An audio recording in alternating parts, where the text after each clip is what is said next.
வணக்கம் நண்பர்களே. இந்த பதிவில் கன்னி ராசி நண்பர்களுக்கு விஸ்வாவசு தமிழ் ஆண்டில் சித்திரை மாதம் என்ன பலன்கள் நடக்க இருக்கிறது அப்படின்னு பார்க்கலாம். முக்கியமாக இந்த தமிழ் மாதத்திற்குடைய முக்கியத்துவமான சூரியனுடைய மேஷ ராசிக்குடைய மாற்றம் அங்கு உச்சமடையக்கூடிய நிகழ்வு. இவர்களுக்கு கன்னி ராசிக்கு டிஃபால்ட்டாகவே அஷ்டமஸ்தானமாக வருவது சற்று கவனிக்கப்பட வேண்டிய நிலை. ஆனால் இவர்களுக்கு மறைவு ஸ்தானத்திற்குடைய சூரியனாக இருந்து 8ல் அவர் மறைந்து உச்சம் பெறுவது, இது ஒரு விபரீத ராஜயோகம் அப்படின்னு சொல்லக்கூடிய பலனையும் இது கொடுக்கிறது. ஆனால் இந்த விபரீத ராஜயோகத்தினால் இவர்களுக்கு பெரிய நன்மைகள் எதுவும் ஏற்பட வாய்ப்பில்லை. நீங்கள் சற்று பொறுமையாக இந்த பதிவை தெளிவாக புரிந்து கொண்டு பலன்களை உணர வேண்டும். அஷ்டமாதிபதி அஷ்டமஸ்தானத்தில் இருக்கக்கூடிய அந்த அஷ்டமஸ்தானாதிபதி 11ல் நீச்சமாக இருப்பது, அந்த வீட்டில் உச்சம் பெறக்கூடிய சூரியன் உங்களுடைய 12ஆம் அதிபதி. இது திடீர் விரயங்களை உங்களுக்கு கொடுக்கக்கூடிய ஒரு விபரீத ராஜயோகம் அப்படின்னு சொல்லலாம். தந்தை வழி ஒரு உறவினர்களுக்கு தந்தைக்கான நேரடியான ஒரு விபரீத விரயங்களை கொடுக்கக்கூடிய ஒரு நிலை அப்படின்னு சொல்லலாம். திடீரென்று ஏற்படக்கூடிய வாய்ப்பாக இது கன்னி ராசி லக்ன நண்பர்களுக்கு நடக்க வாய்ப்பு இருக்கிறது. மேலும் உங்களுடைய 7ஆம் வீட்டில் இணைந்திருக்கக்கூடிய அதிக கிரக இணைவுகள் கன்னி ராசிக்கு அந்த வீடும் சற்று சாதகம் இல்லாத பாதக வீடு. ஸோ கன்னி ராசிக்கு தொடர்ச்சியாக இது ஒரு பாசிட்டிவான பலன் சொல்ல முடியாத நிகழ்வாகவே இருப்பது. ஆனாலும் நம்ம உள்ளதுக்குள்ளேயே எந்த கிரகம் நமக்கு சாதகமாக இருக்கிறது அப்படிங்கிறதை தெரிந்து கொண்டு இந்த காலகட்டத்தை நகர்த்தி கொண்டே வர வேண்டும். 7ஆம் வீட்டை பொறுத்தவரை 7ல் மீனத்தில் இருக்கக்கூடிய கிரக இணைவுகள், அங்கு புதிதாக இணைந்திருக்கக்கூடிய சனி கிரகம், ஆல்ரெடி இருக்கக்கூடிய ராகு கிரகம், கடந்த மாதத்தில் இணைந்த புதன் சுக்கிரன் கிரகங்கள். இதில் புதன் கிரகம் உங்களுடைய ராசியாதிபதியும் 10ஆம் அதிபதியுமான புதன் கன்னிக்கு நேர் 7ஆம் வீட்டில் பாதகத்தில் போய் அமர்ந்திருக்கிறார். ஆனால் அந்த 7ஆம் அதிபதியான குரு கிரகம் சாதகமான வீட்டில் 9ல் இருப்பது எல்லாவற்றிலும் உங்களுக்கு ஒரு சாதகமான ஒரு பலனை உங்களோட வாழ்க்கை துணையால் இல்லை உங்களோட பார்ட்னர்ஸ் நட்பு மூலியமாக உங்களுக்கு நல்ல பலனாக கிடைக்கும். கஷ்டப்பட்டாலும் உங்களோட ரிசல்ட்ஸ் ஓரளவிற்கு உங்களுடைய தேவைகளை பூர்த்தி செய்யும்னு சொல்லலாம். ஆனால் புதிதான அறிமுகங்கள், புதிதான நண்பர்களால் பெரிதான நன்மை இருக்காது அப்படிங்கிறத நீங்கள் கண்டிப்பாக உணர வேண்டும். ஒரு பெரிதான நம்பிக்கையோடு புதிய அறிமுகங்களில் நீங்கள் புதிதாக போய் பழக வேண்டாம்.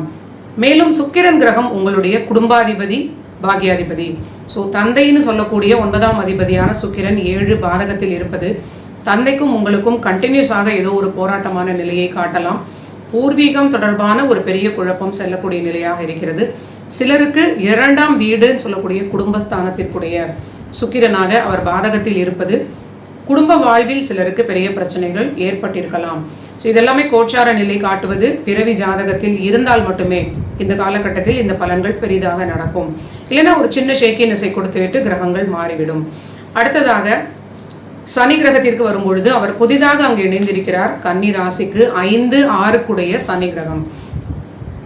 5 சனி கிரகம் 7ல் இருப்பது இது என்ன பலனை கொடுக்கும்? 6 சனி கிரகம் 7ல் இருக்கிறார். இந்த மாத பலன்களை பொறுத்தவரை 5-7 கனெக்ஷன் அப்படின்னு பார்க்கும் பொழுது இது காதல் தொடர்பான ஒரு நிலைக்கு, சிலருக்கு எதிர்பாலினத்தவர்களிடம் நீண்ட நாள் பழகிய நிலையில் ஒரு பாசிட்டிவான வளர்ச்சியை கொடுக்கும். ஆனால் குழந்தைகள் என்று சொல்லக்கூடிய அந்த ஆல்ரெடி வளர்ந்த குழந்தைகளோடு இருக்கக்கூடிய நிலை அந்த 7ல் இருப்பது, சனி கிரகம் 5 7ல் இருப்பது, அது பாதக வீடாக 7ஆம் வீடு வருவதனால் கண்டிப்பாக நீங்கள் குழந்தைகளிடம் சென்று சரண்டர் ஆகக்கூடிய நிலையாக இருக்கும். அவர்களோடு நீங்கள் போராடி பலனில்லை அப்படிங்கிறத நீங்கள் புரிந்து கொள்ள வேண்டும். நீங்கள் சொல்வது சரியாக இருந்தாலும், உங்களோட குழந்தைகள் சொல்வது தவறாக இருந்தாலும், நீங்கள் சொல்லக்கூடிய வார்த்தைகளுக்கு மதிப்பில்லாமல் நீங்கள் உங்கள் குழந்தைகளிடம் சரணாகதி அடையக்கூடிய நிலை அப்படின்னு கூட எடுத்துக்கலாம். 6 7ல் பாதகத்தில் இருப்பது, பணியிலும் உங்களுக்கு பணி கிடைத்த ஒரு நிம்மதியில் கடந்த 1 வருடம் கன்னி ராசி இருந்திருப்பார்கள். ஆனால் அந்த பணியில் ஒரு அழுத்தமான நிலை உங்களை ஒரு அதிகமான பணிச்சுமைக்கு உட்படுத்தி இருக்கலாம். இப்பொழுது பார்த்தீங்கன்னா மீண்டும் ரொம்ப இரிட்டேஷனாக இருக்கே, இதை விட்டுட்டு வந்துடலாமா அப்படிங்கிற அளவிற்கு உங்களுக்கு சில குழப்பங்கள் இருக்கலாம். அவசரப்படாமல் பொறுமையாக இருப்பது உங்களுக்கு மிகுந்த நன்மை அளிக்கும். அடுத்தடுத்த கிரக இணைவுகள் மாற இருப்பது, ராகு கேது மாற்றமும் குரு கிரகம் மாற்றமும் இருப்பது உங்களுக்கு மிகுந்த நன்மைகளை கொடுக்கும். மே 14 குரு கிரகம் 9ல் இருந்து 10ற்கு மாறிய பிறகு உங்களுக்கு இன்னும் வேலை மாற்றம் தேவைன்னா அப்பொழுது நீங்கள் முயற்சி செய்வது கன்னி ராசிக்கு மிகுந்த நன்மைகளை கொடுக்கும். உயர்ந்த வருமானத்தோடு மனதில் மகிழ்ச்சியோடு கிடைக்கக்கூடிய நல்ல வேலையாக கிடைக்கும். ஸோ இந்த ராகு கேது கிரக மாற்றமும் ஜென்மகேது மாறினாலே உங்களுக்கு அதிக மன நிம்மதி ஏற்படக்கூடிய நிலை கன்னி ராசிக்கு இருக்கிறது.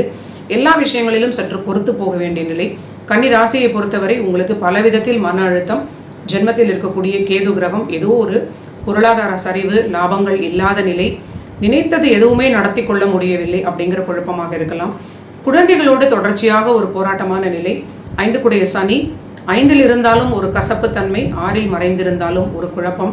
இப்பொழுது 7 பாதகம் அப்படிங்கிறதுனால உங்களுடைய சோதனையை தொடர்ச்சியாக இந்த சனி கிரகம் கண்டினியூ பண்ணக்கூடிய நிலையாக கொடுப்பது, சற்று பொறுமையாக இருப்பது, ஒரு லிமிட்டுக்கு மேலே நம்ம கையில் எதுவும் இல்லை அப்படிங்கிறத நீங்கள் உங்களுடைய விஷயங்களை சரியாக செய்துவிட்டு மற்ற விஷயங்களை நீங்கள் கடவுளிடம் ஒப்படைப்பது இல்லை இக்னோர் செய்வது ஒரு நல்ல பலனாக இருக்கும்.